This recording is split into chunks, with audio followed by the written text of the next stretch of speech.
አብ ወወልድ ወመንፈስ ቅዱስ አሐዱ አምላክ አሜን። ውድ የእግዚአብሔር ቤተሰቦች እንደምን ሰነበታችሁ? እንደምን አላችሁ? አሜን። እግዚአብሔር ይመስገን ብለን እንድናመሰግነው አንደበታችንን የከፈተልን የቅዱሳን አምላክ ቅዱስ እግዚአብሔር ስሙ ዛሬም ዘወትርም የተመሰገነ ይሁን። ሶስተኛ የጸሎት መርሃ ግብር ላይ ወይም ምዕራፍ ላይ እንገኛለን። ከነዚህ መካከልም የመጀመሪያው ጸሎት ምንድን ነው? ለምን እንጸልያለን? የምንጸልየው ጸሎት በሶስት ይጠቃለላል ብለን አይተን ነበረ። በሁለተኛው ደግሞ እንግዲህ ጸሎት ዘነግ የሚባለውን የማለዳውን ጸሎት በደንብ አድርገን አይተናል። አሁን ደግሞ ሰልስት የሚባለውን ወይም የሶስት ሰዓት ጸሎት የሚባለውን እናያለን ማለት ነው። ውድ እግዚአብሔር ቤተሰቦች ይህን ቪዲዮ ሸር እንዲሁም ደግሞ ሰብስክራይብ ላይክ በኮሜንት በኩል ደግሞ ሀሳብ አስተያየታችሁን እየሰጣችሁ መሻሻል መስተካከል ያለበት ነገር እንዲስተካከል ከእናንተ እንፈልጋለን እንጠብቃለን ማለት ነው። ሰላማችሁ ይብዛ። ወደ ቀጥታ ወደ ሀሳቡ እንሂድ። በሶስት ሰዓት ለምን እንጸልያለን?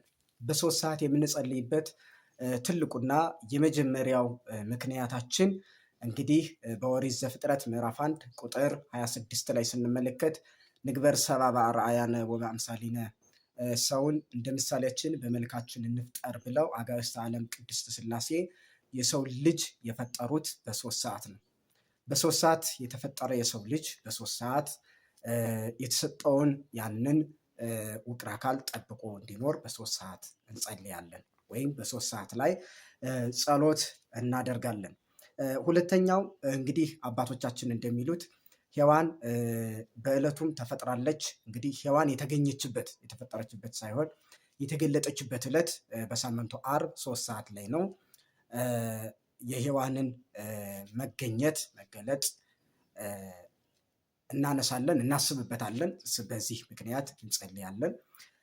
ሶስተኛው ምክንያታችን ደግሞ እመቤታችን ቅድስት ድንግል ማርያምን በዚህ በሉቃስ ወንጌል ምዕራፍ 1 ቁጥር 26 ጀምረን ስናነብ ወበሳድስ ወርኅ ተፈነወ ገብርኤል መልአክ እምኀበ እግዚአብሔር ሀበ አሐቲ ሀገር ዘገሊላ እንተ ስማ ናዝሬት ሀበ ድንግል እንተ ተፍህረት ለብእሲ ዘስሙ ዮሴፍ።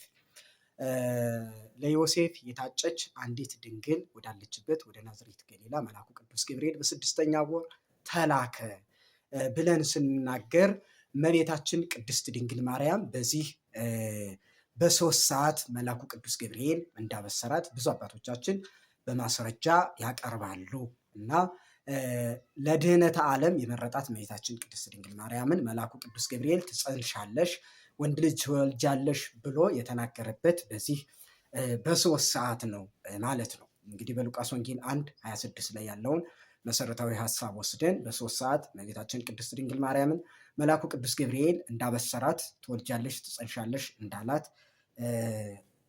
ያንን ምክንያት በማድረግ በሶስት ሰዓት ጸሎት ዘነግ ወይም ጸሎት ዘሰልስት የሶስት ሰዓት ጸሎት የሚባለውን ጸሎት እናደርሳለን ማለት ነው። ሌላኛው በሉቃስ ወንጌል ምዕራፍ 19 ቁጥር 1 ጀምረን ስናነብ የምናገኘው መሰረታዊ ሀሳብ አለ። ጌታችን መድኃኒታችን ኢየሱስ ክርስቶስ በጲላጦስ አደባባይ ከጲላጦስ ፊት ጲላጦስ ገረፈው ብሎ ወንጌላዊው ጽፎ እንደነገረን ከጲላጦስ አደባባይ ላይ ጲላጦስ ጌታችን መድኃኒታችን ኢየሱስ ክርስቶስን ያስገረፈበት ይህ 3 ሰዓት ነው። ጌታችን መድኃኒታችን ኢየሱስ ክርስቶስ ለእኛ ብሎ የከፈለውን ዋጋ፣ ለእኛ ብሎ የተገረፈውን ግርፋት፣ ለእኛ ብሎ የተቀበለውን መስዋዕትነት እያሰብን እንጸልያለን ማለት ነው። ሌላኛው አራተኛው ወይም በአምስተኛ ደረጃ የምናስቀምጠው ጰራቅሊጦስ መንፈስ ቅዱስ ለሐዋርያት በጽርሐ ጽዮን የወረደላቸው በዚህ በሶስት ሰዓት ነው። ስለዚህ ለሐዋርያት የላከውን መንፈስ ቅዱስ ለእኛም ላክልን። ለሐዋርያት የወረደ መንፈስ ቅዱስ ለእኛም ይወረድልን። የሐዋርያት ጨለማውን ለማስወገድ ብርሃንን ለመግለጥ የወረደ መንፈስ ቅዱስ ለእኛም ሕይወት ጨለማ፣ መመላለስ ጨለማ፣ መራመድ ጨለማ፣ ማየት ጨለማ፣ መውጣት መውራት ጨለማ፣ ሁሉ ነገር ጨለማ ሆኖብናልና ለሐዋርያት የላከውን መንፈስ ቅዱስ ለእኛም ላክልን ስንል በሶስት ሰዓት እንጸልያለን ማለት ነው። ሌላኛውና የመጨረሻው አባቶቻችን መስኮት ተከፍቶ ዳንኤል የጸለየው ጸሎቱም የተሰማበት በዚህ በሶስት ሰዓት ነው ይላሉ። ውድ ኦርቶዶክሳውያን 3 ሰዓት የምንጸልይበት ዋናው ምክንያታችን እነዚህንና በእነዚህ መሰሎች ጸሎት እንጸልያለን። ውድ ኦርቶዶክሳውያን አባቶቻችንን ስናስብ፣ ታሪክ ስናስታውስ፣ ወደኋላ ስንመለስ፣ መጽሐፍ ስናነብ፣ ይህንን ቃል ስንናገር አባቶቻችንን መሰረት አድርገን እኛ ዛሬ የምንኖር የነገ ተስፋ የምናደርግ ሰዎች ነን። ስለዚህ ክርስቶስ የከፈለልንን ዋጋ፣ አባት እናቶቻችንን የከፈሉትን ዋጋ፣ የኖሩበትን ያገኙበትን ጸጋ ሰንሰለት እያየን ጸጋ እንደተቀበሉ ጸጋ እየተቀበል፣ በረከት እንደተቀበሉ በረከት እየተቀበል፣ ሰማያት ተከፍቶ አጋዕዝተ ዓለም ቅድስት ሥላሴ እንደታዩአቸው እኛም እንዲያ እንድናደርግ ነው የትምህርቱ መሰረታዊ ዓላማ። 3 ሰዓት የምንጸልይበት መሰረታዊ ኩነቶች እነዚህን ይመስላሉ። ውድ ኦርቶዶክሳውያን በድጋሚ የምነግራችሁ አጫጭር ናቸው ትምህርቶች። አጫጭር ትምህርቶች እንዲደርሷችሁ ላይክ፣ ሰብስክራይብ እንዲሁም ደግሞ ሸር እያደረጋችሁ ለወዳጅ ዘመዶቻችሁ እንድታደርሱ እግዚአብሔር ስም ጠይቃለሁኝ። ሰላማችሁ ይብዛ። ናርዶስ ሚዲያ ነው።